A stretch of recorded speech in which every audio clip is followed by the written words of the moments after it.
Subscribe to our YouTube channel and press the bell icon to get the latest updates. The India-US 2+2 talks have ended just now. Why do we call these 2+2? Because these are talks where the respective foreign and defense ministers of the two countries meet together. And because it is the foreign and defense ministers, you know that set of two ministers on either side brings in the big strategic picture, politico-strategic picture. So that's why this is a very important process. Now, this obviously has taken place at the highest level. The visitors, that is Mike Pompeo, the Secretary of State, and Mark Esper, the Secretary of Defense, also called on the Prime Minister of India, had a long conversation. I believe China was the persistent theme in that conversation, or as Steve Biegun, the Deputy Secretary of State from the US, said on his visit just last week in Delhi, that China is the elephant in the room, and it was even in the course of these meetings as well. So I will take you through a couple of things. One, I had in fact the privilege of holding a short interview with Secretary Pompeo. Short because he had many things to do. He was flying from here to Malé in Maldives, then to Sri Lanka, Colombo, and then to Indonesia. But it was a significant interview. You will watch it on the print.in on our YouTube channel, but I will also give you a few highlights from an interview, because that helps us explain this new strategic picture, which is very significant for America, but very significant for India, because India right now faces many challenges, and a big one on our northern borders. Now, what are the points that Secretary Pompeo made? So I did ask him that should we feel once again that we've been left to fend for ourselves and we are alone, and he said no, not at all, with great emphasis. And he said that, look, I will give you a perfect example that India is not alone. He said, I have now been Secretary of State for 2.5 years. Before that, I was Chief of the CIA, and I have seen this relationship flower and blossom in these periods, not his words, mine, because I am shortening them. And then he says that, look at the bigger picture, not just India and the US. If four democracies of the world, four democracies with big economies and shared values now come together, and to which I added saying a shared threat, and he being a diplomat said shared perceptions come together, it is a strong enough message, and this tells you that India is not alone. And then he went into some detail and he said, look, why are the Japanese in trouble? Because Chinese want Senkaku Islands out of them. Why is Australia feeling so hassled by China? Because China is punishing them, or wants to punish them, for just having the temerity, his words, just having the temerity to ask for an inquiry into how this pandemic spread out of Wuhan. So I asked him, what do the Chinese want from India? So he said they want from India exactly what they want from everybody else, because Chinese are now a bullying power. They want the same thing in every country in the region and beyond. And he also said that, one, the Chinese want to influence your system. They want political power in all your countries. And second, he said that they are also an extractive and predatory power economically. That's very interesting. And how extractive and predatory? He explained that by saying that, look, what is this Belt and Road Initiative? It's essentially to say, I'll build a small road for you. All right, say thank you, my words. But in the process, I will get you indebted to me, and you will then keep on paying a tribute to me. And he says, look, in Chinese history, there is this notion that other nations should pay us a tribute. And he said that this Chinese administration, an important thing is he only uses the expression Chinese Communist Party. He doesn't say China. And I asked him about that, and I will tell you. And he never says President Xi Jinping. He always says General Secretary Xi Jinping. So he said that this Chinese Communist Party ideologically is extractive, predatory. They want to dominate and bully. But he also said that Xi Jinping now believes and under him the Chinese Communist Party now believes that they are the middle kingdom of the world and everything else around them is peripheral. So other states have to pay tribute to them, and this they hark back to the Chinese history as well. So I did ask him that how come he only says Chinese Communist Party and not China, and General Secretary Xi Jinping but not President Xi Jinping. So his immediate reply was, I want to be accurate. So obviously I asked him to explain why he thinks he's accurate, and he said, look, what the Chinese are doing, what China is doing to the rest of the world is not what hundreds of millions of the very nice people of China want. This is what the Chinese Communist Party, which has gotten a hold of them. It's a dictatorial party which rules them with an iron fist, he said. And he also said that hundreds of millions of these Chinese people actually want to be freed of their jackboot. This is strong language, and you haven't seen American leaders use this language about China in a very, very, very long time. And he says that, look, this communist ideology is an authoritarian ideology. Xi Jinping's idea of national rejuvenation is not a benign idea. This is the idea that encompasses the notion of hegemony, not just in the neighborhood, but in the entire world, in a much larger universe. And then he says, then I asked him that where do you see American power going ahead? Because everybody now knows that China is becoming a preeminent power in the world. And he said, look, all we want is rule of law and a respect for sovereignty of all nations, and ideally a democratic system everywhere where parties can lose and parties can win power. So once again, it's an indirect attack on the Chinese Communist Party and its monopoly over power in China. I did also ask him that when you talk to your Indian counterparts, do you now find them to be more realistic of their assessment of China? He said yes. And he was then quick to say, but don't blame them for not having been realistic so far. That's a mistake that every country in the world, including the US, made for a long time. And he said, all of us went on bended knee to China. We were all guilty. He said, US is guilty too of going to China with a bended knee, hoping that by appeasing China, there will be no trouble to us. And he says, there were always rules made, and for every rule, there was the China exception. But now we are all realizing that we are dealing with the ideology of CCP, Chinese Communist Party, and my Indian counterparts can also see this. And then in this short interview, we also talked, he brought in the issue of Uyghurs. He said, look, what the Chinese are doing with Uyghurs, it's like Germany of the 1930s. His words. What was happening with Jews in 1930s in Germany is what's happening in Western China now. And I did ask him that, look at the entire Islamic world. They are not complaining about what's happening to Uyghurs in China, but they are all up in arms about a remark that President Macron of France made about problems with Islam today. And he said, look, I do understand what they are doing, and I'd like to believe that they are also reflecting on this point of view. And I did ask him, I did push it, and I said that Pakistan we understand, because Pakistan has too many linkages with China. They can't get away from it. But what about your other countries in the Muslim world? Aren't you talking with them? Why are they not seeing this problem in China with the Uyghurs? And he said, look, I have no explanation for this, but I have an expectation that they will start speaking up. So this was a short, but I would say very significant interview.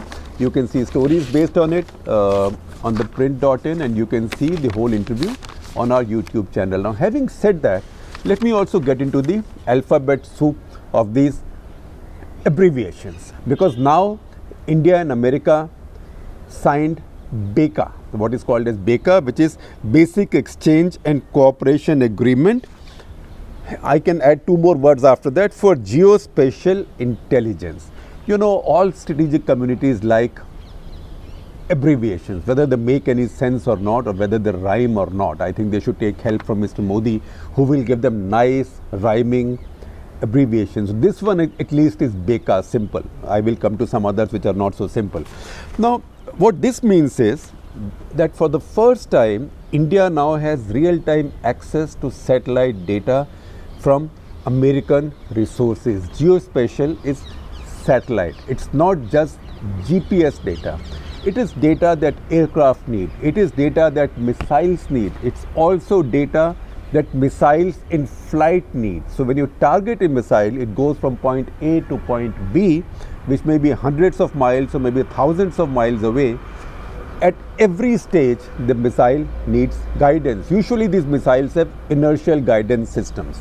But you can always go a little bit astray here and there. So you might say this is a missile over this much distance, has a 1 kilometer accuracy. Good for a nuclear weapon, not good enough for a conventional weapon. And in any case, more accurate the better. And similarly, other weapons might have 100 meters, but you want them to be much more precise. So while you have the inertial guidance, if you get active guidance, which means if satellites up there are constantly tracking your missile, and whenever it strays a little bit, tell it, beta, thoda side pe ho jao, right? It all happens automatically. I am oversimplifying it. Then it becomes a lot better. And it is now with this agreement and this set of agreements that the systems that India is buying from America, that is C-17 Globemasters, that is C-130 Hercules aircraft, is a transport aircraft, Chinooks, the helicopters, Apaches, the attack helicopters, all these can now have operational level communication equipment and flying aids. So far they had been sold to India, sold to us with commercial level flying aids and commercial level communication equipment. Now that you've signed this agreement, you get into full technical communication cooperation with the Americans. So that is the big thing that's happened. Now India is not one of the very few countries to have signed this. America actually has, I think at this point, 58 countries with which it has signed BECA. But a lot of countries fly American equipment, also use American equipment. Now, how did this start? We talk about the lost decades of India-America relations. And it's God's own truth that it's China which has tried to bring India and America together so desperately over 60 years. And it looks like now it may be succeeding. It nearly succeeded the first time. India and America came together during the 62 war. There was an American military mission in Delhi, but then India had many changes. Nehru died and other things happened, and India took a turn to the left and India went to the Soviet Union. So that was the first time China pushed India towards America, but then could not achieve that mission. I am being sarcastic. The Chinese never wanted to do that, but their actions led to this. Now the way the Chinese are behaving, it has taken out a lot of the hesitations and hypocrisies from the past in the Indian establishment. So Indian establishment lost a decade of, besides the nuclear deal, India lost a decade in strengthening its strategic ties with America in the UPA decade, because what happened was that with the nuclear deal, it was so punch drunk, the left it, and the essential character of UPA was left, and they had the old Cold Warrior mindset. So I think Sonia Gandhi and the party got tired of Manmohan Singh's, what they saw as his enthusiasm for America. So that's the reason many of these agreements did not take place. They should have taken place much earlier. But in 2002, Vajpayee started the process. Vajpayee government started the process. He first used the expression also of India and America being strategic partners, and he signed in 2002, and I told you these are abbreviations which make no sense to me because they don't rhyme. That's where they need to consult Narendra Modi. So this was GSMOIA. I don't know how you say it in one word. So GSMOIA was General Security of Military Information Agreement. This was signed in 2002. This way, the two countries basically committed to share information with each other and not leak it to others. Then in 2009, it took 7 years after that, 2009, and this is the only agreement that the UPA government signed with the Americans. They signed an agreement called End User Monitoring Agreement, EUM, End User Monitoring Equipment. So when you buy equipment from America, capital equipment or significant equipment, because they sell it to you, Americans have the practice of holding the right to see where you are using it, so that you don't sell it to somebody they don't like, so that you don't use it against one of their allies. They have the same deal with the Pakistanis. That's why they track their F-16s all the time. Now there were hesitations in India, but 2009 Manmohan Singh government signed it with the Americans. That's around time Obama was coming to India, and that's around time, if I take you back, when the C-17s and C-130s were ordered, because these are heavy aviation systems. They are not built in a day. You have to order them far ahead. So this agreement obviously enabled India and America to sign that deal. That was a government to government sale. Then you come to Logistics Exchange Memorandum Agreement. Once again, at least this rhymes. You can call it LEMOA. Logistics Exchange Memorandum Agreement. After 2009, India and America waited 7 more years. Importantly, this agreement was signed when Obama was still in power. So the important thing is that these agreements have been signed through the tenures of NDA, that is BJP without a majority, BJP with a majority, in the middle with UPA, and now in America with Bush administration, Obama administration, and now with Trump administration. So on both sides, this indicates bipartisan support for this. As I said, UPA might have been more shy, but remember, UPA took the big step of signing the nuclear deal, which, as I said, left them a bit fatigued and punch drunk in terms of domestic politics. Then after this LEMOA, there was another agreement, and that agreement was COMCASA. Now COMCASA, you might have, if you've been studying these things, you might have also seen something called SISMOA. So what is SISMOA and what is COMCASA? Now what India and America signed is COMCASA, not SISMOA. Now SISMOA was complex. Communication, Compatibility and Security Agreement. That's what happens when you have similar weapon systems, so the same weapon systems.